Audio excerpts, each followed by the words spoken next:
後來這兩天是今年度第一波的大漏水，高雄基丁、輪渡站的四周圍海水攏溢出來大路頂，當地居民講攏已經真慣勢了。另外，屏東東港的東鎮里嘛是同款，只要拄到電流，嘛一定會出水。車輛到着水就四界噴，規條路攏積水，水果淹一擺徛街。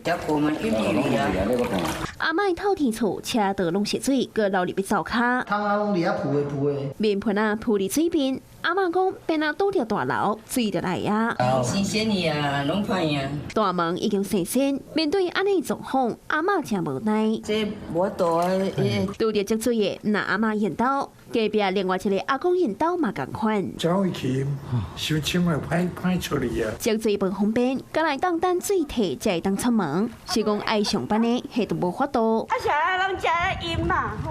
套鞋啊套，徛學倒來上班。這是屏東東港的東鎮里，這兩天啊，當着年度大漏水，今仔日早起5點外，水溝外水就湧出來。地勢較低所在就開始淹啊，超過腳而已啊。所以淹加一個大人的腳板。李長講邊啊東港第一大排，雖然已經有大型的抽水機抽水，不過也是無夠。對，這水閘門啊，那拍開，是不是分擔過？因這就袂淹加深啊。到了屏東東港的東鎮里這帶，也有高雄基丁、道尊頭的附近，海水淹過爆花，淹敗車路，地勢較低巷啊，就淹較懸。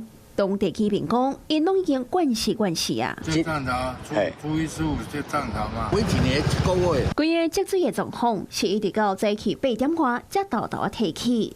氣象署講，今年年度大流攏總有4屆，分別是7月13到17、8月11到15、9月26到30，以及10月26到30。當年度大流的時，沿海的水位普遍的較懸。地勢較低所在，都愛做好預防措施，嚴防海水倒灌。